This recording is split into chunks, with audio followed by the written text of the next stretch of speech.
오늘 저는 베드로전서 5장 5절에서 11절까지 있는 말씀을 가지고 하나님의 능하신 손 아래에서라는 제목하에서 말씀의 은혜를 나누려고 합니다. 한번 따라 하시겠습니까? 하나님의 능하신 손 아래에서, 하나님의 능하신 손 아래에서. 여러분, 저는 손이 좀 작은 편이라 아니고 아주 작죠. 너무 작죠. 발도 작고 키라도 조금 이렇게 하나님께서 이렇게 늘려주신 게 얼마나 감사한지 몰라요. 발 사이즈가 235라고 그랬잖아요. 제 손 사이즈도 아마 사이즈로 재면은 여성들 사이즈보다 더 작을 수도 있어요. 그래서 남자들하고 악수를 하면 내 손이 어디 들어갔다 나왔는지 알 수가 없어. 너무나도 큰 그러한 손들을 잡다 보면 제 손이 너무 작다 하는 것을 느끼게 됩니다. 여러분, 인간의 손은 크든지 작든지 약합니다. 한계가 있습니다. 이 손 가지고 할 수 있는 것도 있지만 이 손 가지고 못하는 것이 훨씬 더 많다는 것을 우리는 살면 살수록 깨닫게 될 것입니다. 그럼 하나님의 손은 어떤 손일까? 오늘 본문 말씀 6절에 보니까 하나님의 손에 대해서 이렇게 얘기합니다. 하나님의 능하신 손이다, 이렇게 얘기했어요. 오늘 설교 제목이 여기서 나왔는데, 하나님의 손은 어떤 손이냐? 능하신 손. 다시 말해서 하나님의 손은 강한 손, 하나님의 손은 우리를 만드신 창조주의 손, 천지만물을 창조하신 능력의 손, 그리고 권능 있는 손, 무엇보다도 모든 것이 가능한 손, 모든 것을 치료하시는 손, 생명을 주시는 손이 누구의 손일까? 하나님의 손이다 하는 거예요. 그래서 하나님의 손을 딱 한마디로 하나님의 능하신 손이라, 이렇게 오늘 성경은 표현하고 있습니다. 그러면 하나님의 그 능력의 그 손 안에 있는 저와 여러분은 얼마나 행복한지 모르겠어요. 그분의 손 안에 있기 때문에 그분의 손으로 우리의 모든 것을 만져주시고 치료해 주시고 해결해 주시기 때문에 저와 여러분은 그분의 손 아래에만 있으면 아무 걱정 없이 인생을 살게 될 줄로 믿습니다. 그러면 하나님의 그 능력 있는 그 손을 의지하며 사는 우리는 어떻게 살아야 될까? 오늘 성경은 세 가지 것을 분명하게 말씀하고 있습니다. 첫째로, 하나님의 능하신 손 아래서 겸손하라. 시작. 하나님의 능하신 손 아래에서 뭐하라? 겸손하라. 여러분, 하나님의 손은 아까 강한 손이라고 말씀드렸습니다. 능력 있는 손이라고 그랬어요. 감히 그 손 앞에서 누가 심자랑을 할 것이며 그 손 앞에서 누가 교만할 수가 있겠습니까? 옛날에 교만하지 말라고 우리 어렸을 때 많이 쓰는 말이 있습니다. 공자 앞에서는 문자를 쓰지 말 것이고 번디기 앞에서는 주름 잡지 말거라. 아마 여러분들 다 아시네요. 벌써 공자님 앞에서는 문자 쓰지만 네가 아무리 지식이 있다 해도 공자님만큼이 있겠느냐, 아무리 똑똑하다 해도 네가 아무리 주름 잡아봐야 주름투성인 번디기보다는 주름이 많지 않으니까 주름 잡지 말아라 하는 얘기를 어렸을 때 많이 주고받는 것을 듣고 말하기도 했습니다. 창조주 하나님 앞에서는 절대 아는 체 하지 말아야 돼요. 창조주 하나님의 그 손 안에 있는 사람은 절대 교만해서는 안 되는 거예요. 절대 자기를 드러내면 안 되는 것입니다. 창조주 하나님 앞에서는 낮추셔야 돼요. 낮추세요. 좀 더 낮추세요. 그분 앞에서 우리가 뭘 얘기할 수 있으며 그분 앞에서 무엇을 자랑할 수가 있으며 그분 앞에서 뭘 할 수 있다고 큰 소리를 칠 수가 있겠습니까? 창조주 하나님 앞에서는 우리 인간은 모두 다가 자세를 낮춰야 되고 겸손해야 하나님의 도우심을 받게 될 줄로 믿습니다. 성경으로 돌아가 볼까요? 오늘 본문 말씀 6절을 한번 보세요. 오늘 설교 제목도 여기 있습니다. 6절입니다. 그러므로 하나님의 능하신 손 아래에서 겸손하라. 때가 되면 너희를 높이시리라. 잘 보세요. 하나님의 모든 것이 강한 손, 능력의 손, 모든 것을 해결할 수 있는 그 창조주의 그 손 아래서 우리는 겸손하라는 거예요. 아는 체도 하지 말고, 잘난 체도 하지 말고, 교만하지도 말고, 뭔가 가진 체도 하지 말고, 하나님 앞에서 우리가 그 손 안에서 겸손하면, 오늘 성경에 보니까 때가 되면 기다리고 있으면, 네가 겸손한 것이 하나님의 눈에 확인이 되면, 확인이 될 때까지는 하나님이 기다리고 계시다가 확인이 되면, 때가 되면 너를 높이시리라. 하나님께서 겸손한 사람을 때에 따라 높여주시고 세워주시고, 그리고 하나님이 복을 주실 줄로 믿습니다. 5절로 가볼까요? 본문 말씀 5절입니다. 젊은 자들아, 그 말은 무슨 말이냐면은 나이만 젊다는 것을 의미하는 게 아니에요. 젊은 자들아, 그 말은 신앙의 연조가 짧은 사람들아, 그런 의미도 있습니다. 그러니까 신앙의 연조가 좀 짧은 사람들아, 젊은 사람들아, 그 다음 이와 같이 누구에게? 장로들에게. 장로라는 얘기는 오랫동안 신앙생활 하신 분들, 교회의 리더급들, 목사님들, 그분들을 얘기했어요. 장로님들, 목사님들, 그분들 앞에서, 신앙의 연조가 깊은 분들 앞에서 뭐하고? 순종하고, 그 다음에 다 서로 겸손으로 허리를 동이라. 그분들 앞에서 순종하리라. 연세 드신 분들, 나이 드신 분들, 신앙의 연조가 있는 분들, 교회 리더들에게 순종하라. 그리고 다 겸손하되 한 사람만 겸손하는 것이 아니라 서로 겸손하라.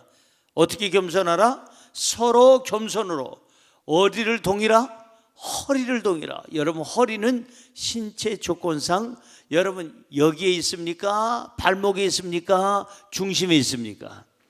제 허리는 중심에 있어요. 여러분의 허리는 어디 있는지 모르겠는데 제가 살펴보질 않아서 제 허리는 여기 있습니다. 제 신체 모든 크기의 중심, 가장 가운데 있습니다. 가장 중앙에 있습니다. 이 말이 뭘까? 서로 겸손하되 겸손으로 허리를 동이라. 여러분, 우리의 가정생활의 중심은, 이 중심은 겸손으로 하라는 거예요. 우리의 신앙생활의 중심도 겸손해야 된다는 거예요. 우리 인격의 중심도 겸손으로 시작해야 된다는 거예요. 다시 말해서 내 삶의 모든 중심의 기본이 뭐냐? 겸손으로 시작하고 겸손으로 내 삶을 균형 있게 붙잡고 안정감 있게 이끌어 나가라는 것입니다. 여기 겸손으로 허리를 동이라. 그 다음에 뭐예요? 하나님은 교만한 자를 어떻게 하신다? 대적하시되. 5절을 띄워주세요. 허리를 동이라 하시고 하나님은 교만한 자를 대적하신다. 여러분, 하나님과 싸워서 이길 사람이 있어요? 없죠. 창조주 하나님이 그 교만한 사람을 대적한다고 합니다. 절대 하나님과 싸워서 우리 못 이긴다면 하나님을 적으로 만들지 말고 하나님을 아군으로 만들고 친구로 만들고 아버지로 만들고 내 편으로 만든다면 가장 큰 힘을 우리는 얻게 될 줄로 믿습니다. 하나님은 교만한 자를 대적하시되, 그 다음에요, 겸손한 자에게는 뭘 주신다? 은혜를 주시느니라. 하나님은 어떤 사람을 사랑하실까? 겸손한 사람이에요. 하나님은 어떤 사람을 높여주실까? 겸손한 사람이에요. 절대 교만한 사람을 하나님은 높이질 않습니다. 왜? 지금도 교만의 극치인데 더 높여줬다가는 더 교만하니까. 그래서 하나님은 겸손한 자에게는 은혜를 베풀어 주신다. 할렐루야. 매사에 우리의 삶에 겸손함이 있어야 돼요. 내 삶의 중심이 겸손으로 모든 것이 준비되어 있어야 돼요. 가정에서도 겸손하고, 직장에서도 겸손하고, 사회생활을 하면서도 겸손하고, 교회생활을 하면서도 우리는 겸손해야 될 줄로 믿습니다. 겸손한 자에게 은혜를 주신다. 하나님의 능하신 손, 능력 있는 손, 창조주의 손 안에서 우리는 나를 낮춰야 돼요. 겸손해야 돼요. 그리고 무엇보다도 사랑하는 가족들 앞에서도 겸손해야 돼요. 나를 낮춰야 돼요. 직장과 사업장에서도, 이웃에게, 우리 교회 안에서도 성도들에게 우리는 겸손함으로 우리의 삶을 표현해야 될 줄로 믿습니다. 따라할까요? 겸손하면 사랑받습니다. 누구에게요? 하나님께 사랑을 받고 사람들에게 사랑받아요. 사랑받는 비법은 그거예요. 겸손해야 돼요. 교만 떨면 내가 잘난 체하고 아는 체하고 별로 든 것이 없는 사람이 든 체하고 가진 것도 없는 사람이 가진 체하고 잘나지도 못한 사람이 잘난 체하면 여러분 사람들에게도 미움받고 하나님께도 미움받아요. 하나님께나 사람에게 사랑받는 길은 뭐다? 겸손한 것이다. 항상 겸손하게. 저는 부족합니다. 제가 뭘 알겠습니까? 제가 뭘 할 수 있겠습니까? 항상 여러분들을 낮추면 하나님이 높이고 여러분들이 낮추면 사람들이 높여요. 가족들이 높이고 이웃이 높여요. 아니요, 당신 충분히 할 수 있어요. 당신은 그만한 능력자예요. 아유, 너무 겸손하시네. 지나친 겸손은 교만이라고 그러던데 사람들이 자꾸 띄워주고 높여주고 사람들이 높여줘야지 내가 높아지려고 하면 그게 문제가 있다는 것입니다. 부딪힘이 있다는 거예요. 그래서 우리는 어느 자리에 있든지 간에 신앙인은 하나님 그 능력의 손 안에서도 겸손해야 되겠지만 사람들 앞에서도 우리는 겸손해야 될 줄로 믿습니다. 왜 그럴까? 겸손한 사람과 교만한 사람의 그 결말이 판이하게 다르기 때문에 그래요. 성경 볼까요? 잠언서 18장 12절입니다. 아주 우리에게 정말 훌륭한 교훈이 될 수 있는 귀한 말씀이 있어요. 시작.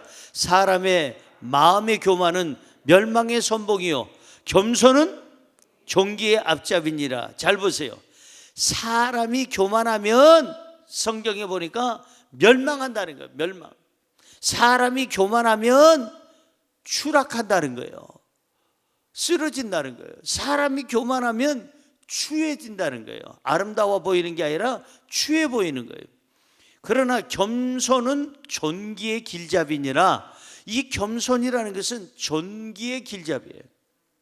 우리가 겸손하면 하나님께서 우리를 존귀하게 세워주시고 우리가 겸손하면 사람들이 우리를 존귀하게 여길 것이고 우리가 겸손하면 우리 인생의 길이 평탄해질 것이고 우리가 겸손하면 하나님께서 높여주시고 사람들이 높여줄 줄로 믿습니다. 하나님 앞에서 조금만 더 낮추십시오. 사람들 앞에서 조금만 더 낮추십시오. 우린 자랑할 게 별로 없어요. 건강 자랑하다가 그날 저녁에 가는 사람도 있어요. 돈 자랑하다가 하루아침에 싹 그냥 세상에 바람이 불 때 훅 부니까는 훅 날아가 버리는 그런 사람들도 얼마든지 있어요. 권력 자랑하다가 그 권력을 오래 쥐고 싶어서 독재하다가 미안한 얘기지만 죽은 사람들, 총 맞아 죽은 사람, 칼 맞아 죽은 사람들도 이 지구촌에는 많이 있습니다. 독재자의 생명은 오래 가질 않아요. 적이 많아요. 사랑하는 성도 여러분, 우리는 하나님 앞에서 늘 겸손했으면 좋겠어요. 사람 앞에서 조금 더 겸손했으면 좋겠어요. 잘 들으세요.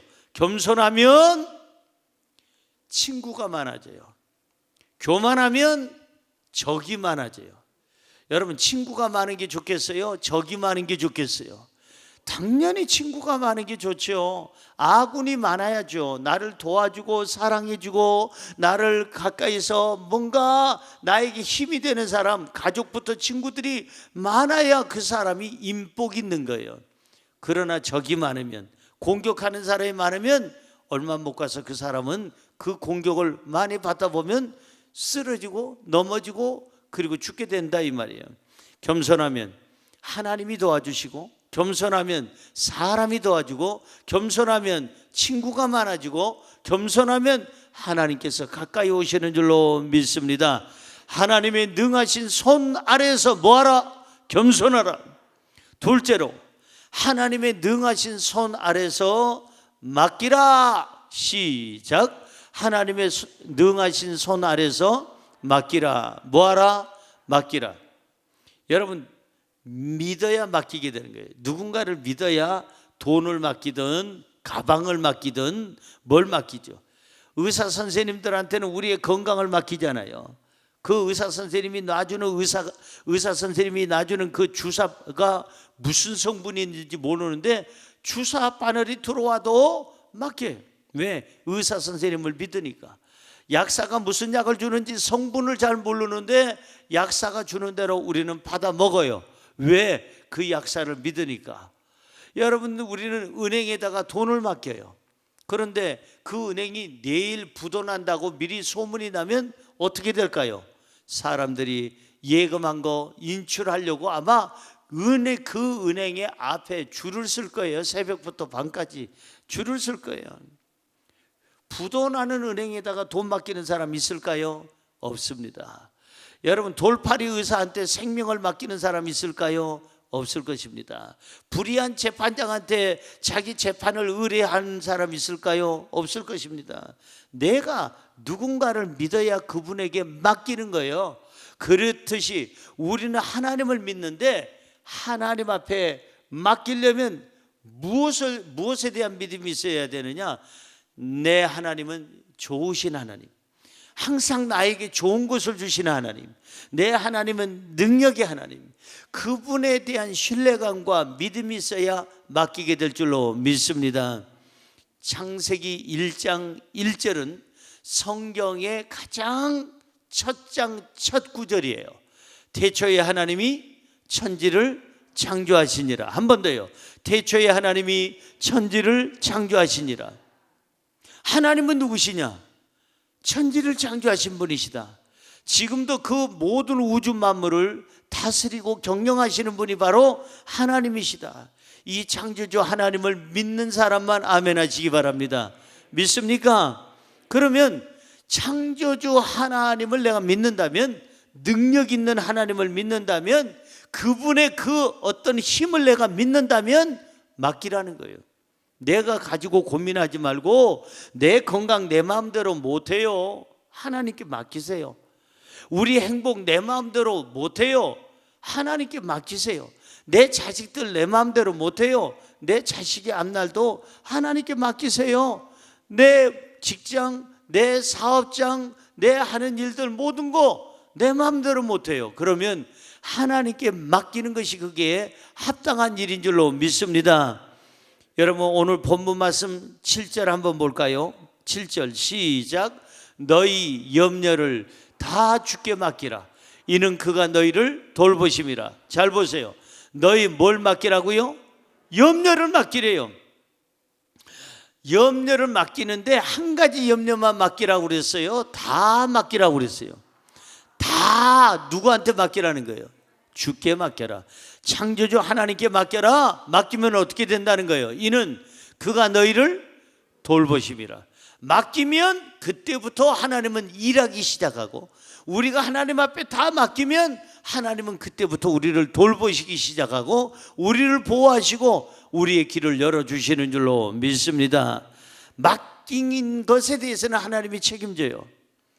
우리 어렸을 때 목욕탕을 가면은 얼마 전까지도, 지금은 있는지 없는지 모르겠는데, 목욕탕에 락카가 있잖아요. 그 옷장의 문을 딱 열면은 안쪽에 뭐라고 써 있는 거 아니? 귀중품은 주인에게 맡기시오. 그 다음에 어떻게 써 있어요? 맡기지 않은 귀중품은 주인이 책임지지 않습니다. 그래서 귀중품은 주인에게 맡기래. 목욕탕 주인에게 맡긴 것에 대해서는 목욕탕 주인이 책임져 주겠다. 그거는 보관해 주고 그것을 보호해 주겠다는 거예요. 여러분, 인생의 주인은 누굴까요? 목욕탕 주인일까요? 세탁소 주인일까요? 은행장일까요? 그렇지 않습니다. 우리 인생의 주인은 우리를 만드신 하나님이에요. 하나님께 맡기세요. 내가 왜 염려하고 근심해요? 성경은 분명히 얘기합니다. 너희 염려가 있느냐? 그 염려 다 주께 맡겨라. 그리하면 그 하나님께서 너희를 돌봐주시고 보호해 주시고 책임져 주시고 이끌어 주실 것이다. 할렐루야.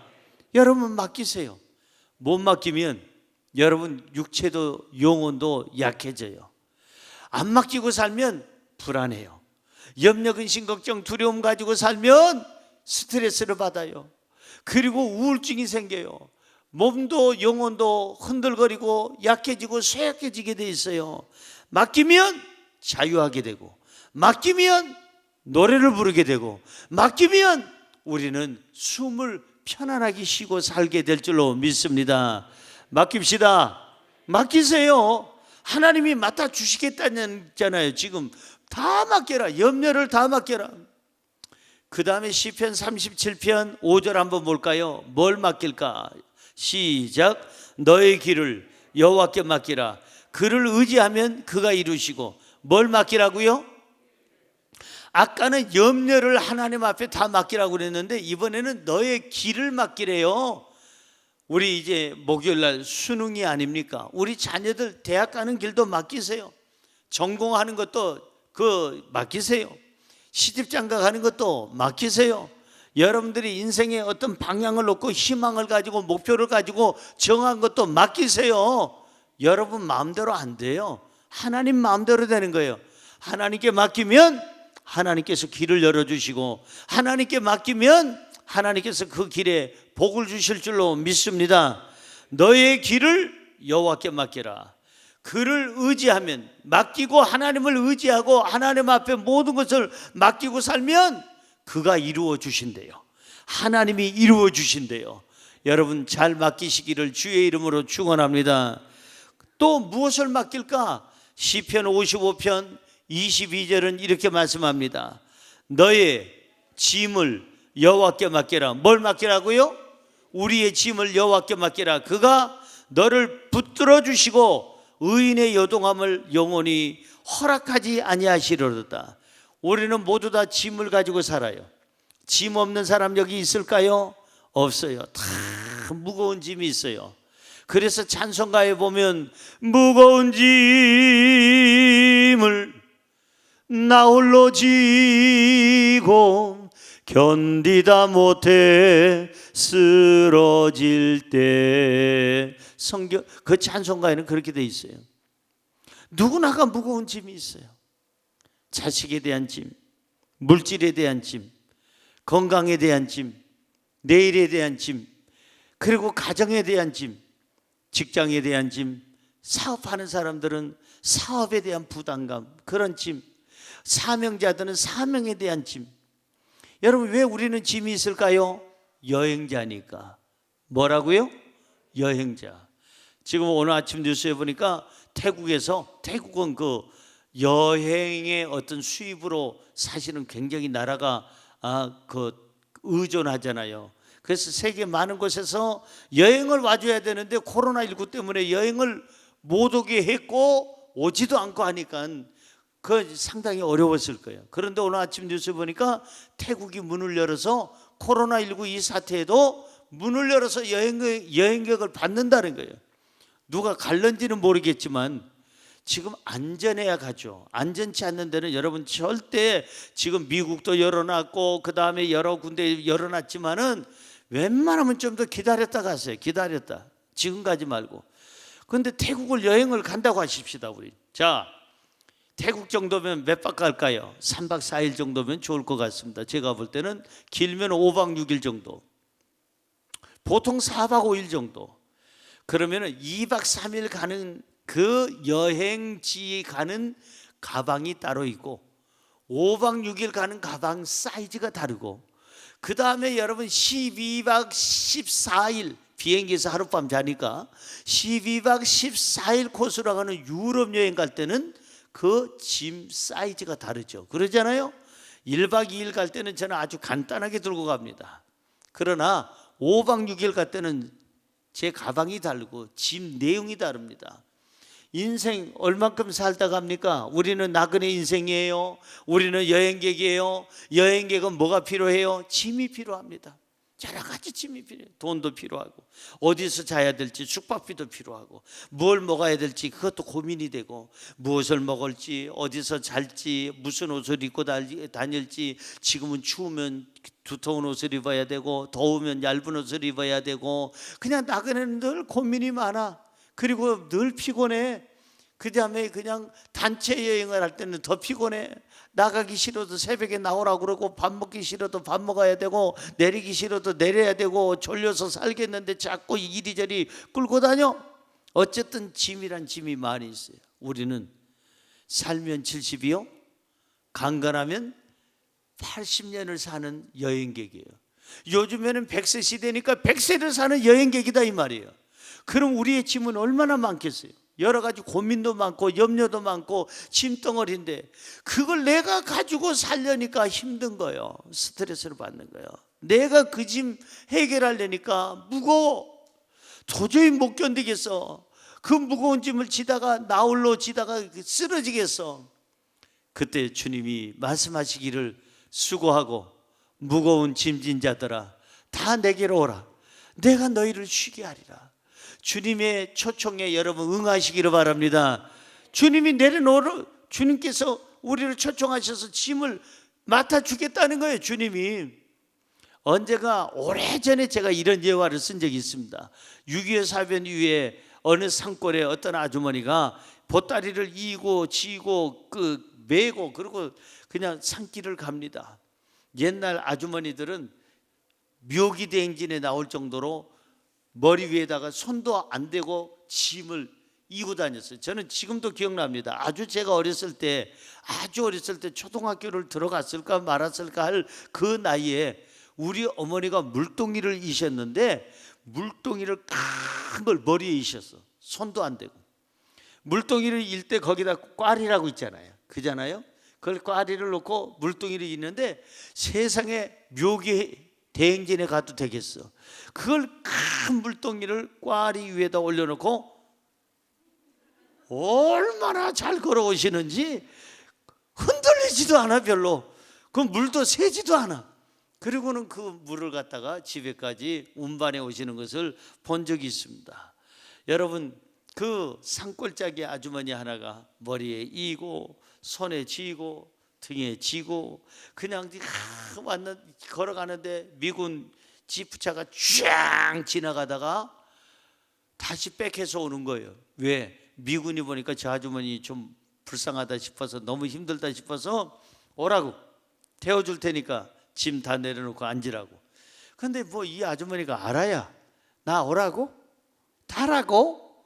알았다고? 그리고 이제 그 지프차를 탔는데, 아니 조금만 가면은 아이고 뒤에서 비명이 들려서 그 지프 운전하는 미군이 뒤를 돌아보니 이 아주머니가 아직도 머리에 뭘 이고 등에 지고 그 다음에 짐을 안고, 그리고 나서 짐 떨어질까 봐 움직일 때마다 아이고 하더라는 거예요. 이 바보 같은 사람 있나? 내가 태워줄 때는 다 내려놓으라고 태어났는데, 태워줬는데 왜 그렇게 지고 있느냐? 막 그냥 막 손짓 발짓해서 물어보니까 이 아주머니가 하는 말, 한국 사람은 너희들이 생각하는 그런 사람 아니다. 예의 없는 사람이 아니다. 동방예의주국인데 나 홀로 타는 것도 미안한데 이것까지 다 내려놓을 수가 있겠느냐? 지혜로운 거예요. 지혜가 없는 거예요. 주님은 여러분들이 죄 문제만 맡겠다고 안 그랬어요. 오늘 성경은 주님은 염려를 맡겨라. 주님께서 말씀합니다. 너의 길을 맡겨라. 주님께서 말씀하십니다. 너의 짐을 맡겨라. 맡기세요. 고민하지 말고. 내가 갖고 그냥 해결도 못하면서 그냥 건강 문제, 죽음 문제, 인생의 내일에 대한 문제, 자식에 대한 문제, 사업에 대한 문제, 그리고 사람과의 관계 문제 내가 고민하지 말고 하나님께 맡기면 자유하게 될 것이고, 여러분들은 숨을 쉬게 될 것이고, 하나님은 그때부터 일하게 될 줄로 믿습니다. 맡기면 요동함을 영원히 허락지 아니하시고 내가 너를 붙잡아 주겠다고 하나님은 말씀하고 있습니다. 왜 하나님께 못 맡깁니까? 못 믿으니까. 하나님의 능력을 모르니까 못 맡기는 거예요. 하나님은 힘 있는 분이시고 창조주가 되시고 전지전능하시며 어느 곳에 계시든지 그 자리에 기적을 일으키는 분인 줄로 믿습니다. 다시 말씀드리지만 염려, 근심, 걱정 우리가 가지고 있으면 쇠약해져요. 영혼육이 쇠약해지고 스트레스 받고 우울증에 걸리고 결국은 그 사람은 쓰러지게 되어 있습니다. 맡기세요. 주님께서는 지금 기다리고 계세요. 뭘? 맡길 때까지. 맡기라고 기다리고 계세요. 얘야, 네 건강 문제 네 마음대로 안 돼. 맡겨. 네 자식 문제 왜 네가 고민해? 남편, 아내, 부모, 자식, 형제, 자매 문제 네가 왜 고민해? 내일에 대한 문제 왜 고민을 하고 있어? 내가 맡아줄게. 내가 해결해 줄게. 하나님께서는 지금 우리 곁에 오셔서 기다리고 계시는 줄로 믿습니다. 우리는 기다리고 계시는 그 하나님, 능력 있는 하나님, 그 능하신 손에 맡기기만 하면 되는 거예요. 우리의 수고이짐 지금 맡기고 가시기를 주님의 이름으로 축원합니다. 우리의 염려 맡기고 가시기 바랍니다. 우리의 미래도 맡기시기 바랍니다. 건강도 맡기시기 바랍니다. 맡기면 맡기는 그 순간부터 이제는 내 손에는 짐이 없어요. 인생에 문제가 없어요. 누구 손으로? 하나님의 손으로 옮겨갔어요. 그때부터 하나님은, 맡기는 순간부터 하나님은 그 문제를 해결해 주시기 위해서 일하시는 줄로 믿습니다. 창조주 하나님은 능력 있는 하나님이시다. 그 하나님은 좋으신 하나님이시다. 그 하나님은 나의 기도를 응답하시고 내 삶의 길을 열어주시고 내 염려도 해결해 주시고 내 삶의 모든 짐을 내려주신다.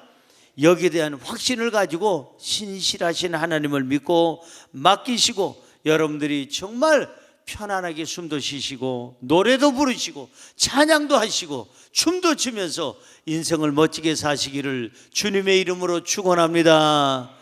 마지막으로 세 번째, 하나님의 능하신 손 아래서 믿음을 굳건히 하라. 시작. 하나님의 능하신 손 아래에서 믿음을 굳건히 하라. 뭘 굳건히 하라? 믿음을 굳건히 하라.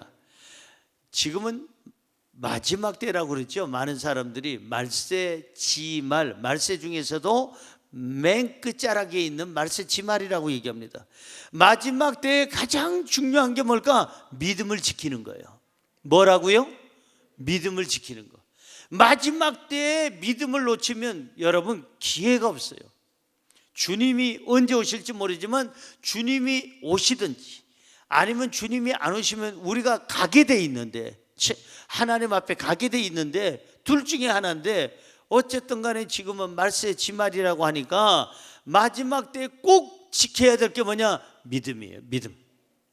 여러분의 믿음을 여러분 절대 포기해서도 안 되고 잃어서도 안 되고 그 믿음이 약해져서도 안 되는 줄로 믿습니다. 마지막 때 지켜야 될 게 뭐다? 믿음이다. 믿음을 굳건하게 지켜야 돼요. 오늘 본문 말씀 8절 보세요. 왜 그런지 우리의 믿음을 빼앗아가려는 그러한 상대가 있어요. 시작. 근신하라. 깨어라. 너희 대적 마귀가 우는 사자같이 두루다니며 삼킬 자를 찾나니.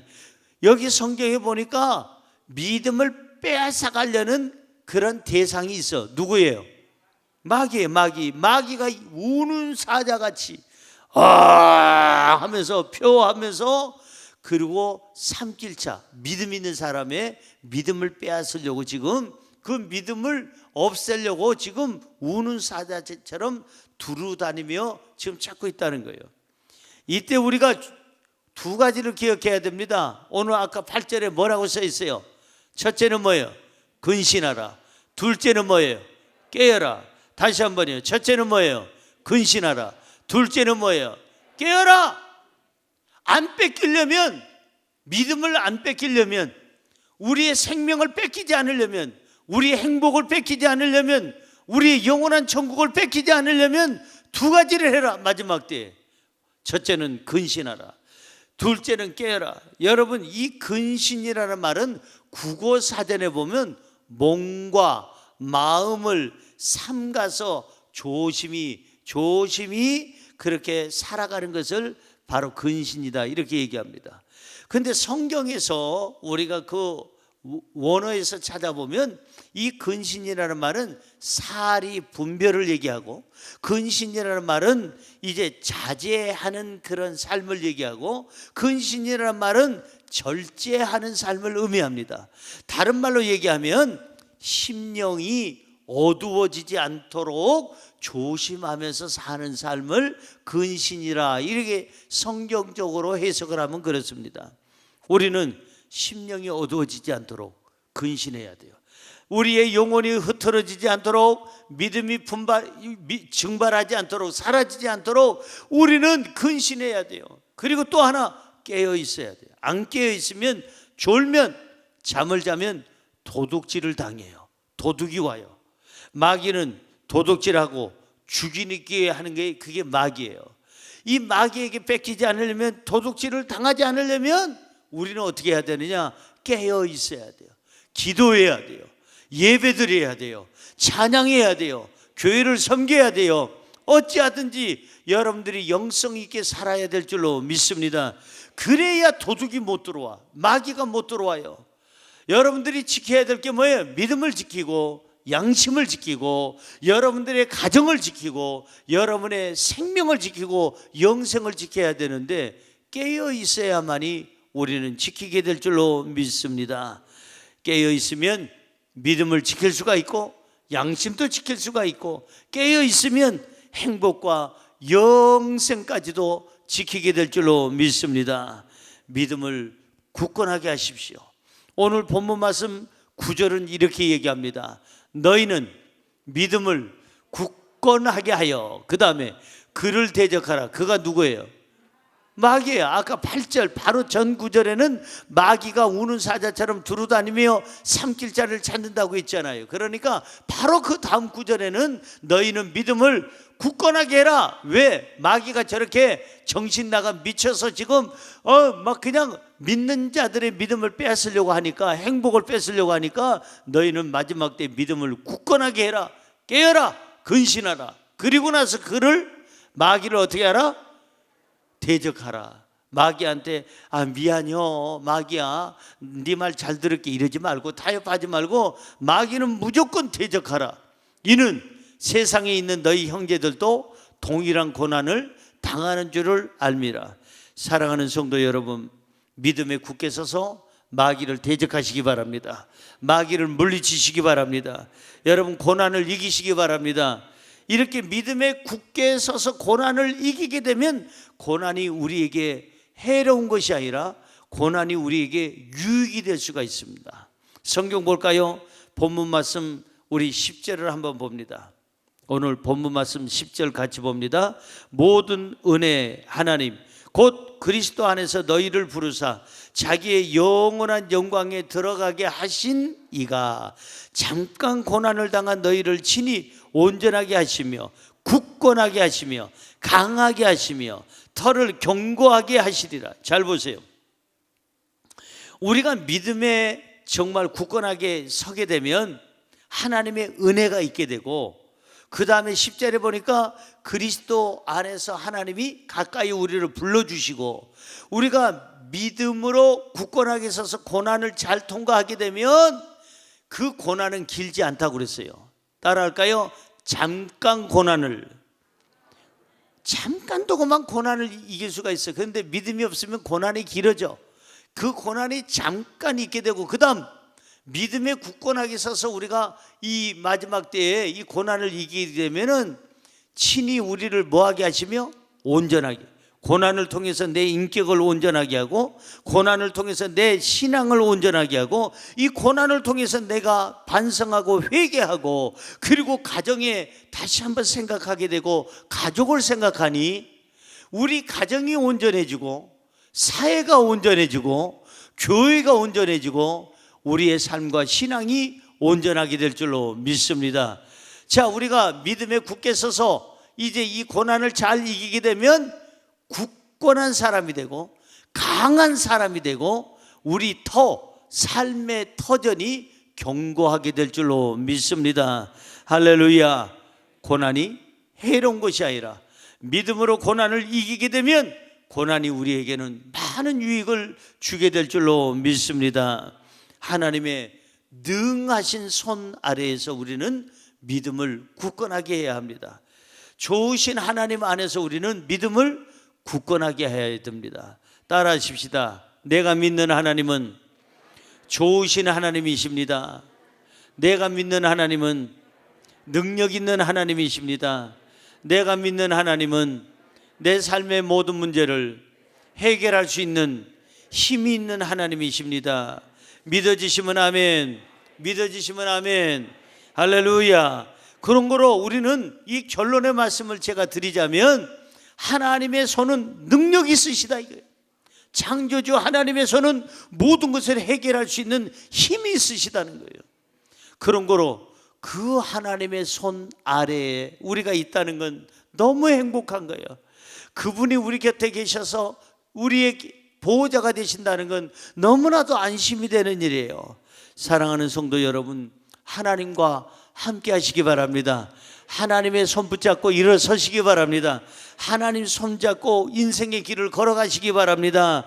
여러분, 하나님의 손에는 창조의 능력이 있다는 거, 하나님의 손에는 생명이 있고 하나님의 손에는 희망이 있고 우리의 모든 미래가 있다는 거 잊지 마시기 바랍니다. 여러분 기억하세요. 하나님의 능하신 손 아래서 우리는 세 가지를 해야 되는데, 첫째는 뭐하라? 겸손하라. 둘째는 뭐하라? 맡겨라. 세 번째는 뭐하라? 믿음을 굳건하게 하라. 하나님의 능력의 손 안에서 이렇게 모든 것을 여러분들이 맡기고 여러분들이 겸손하고 여러분들의 믿음을 굳건하게 해서 늘 승리의 열매를 맺으시기를 주님의 이름으로 축원합니다. 축원합니다. 축원합니다.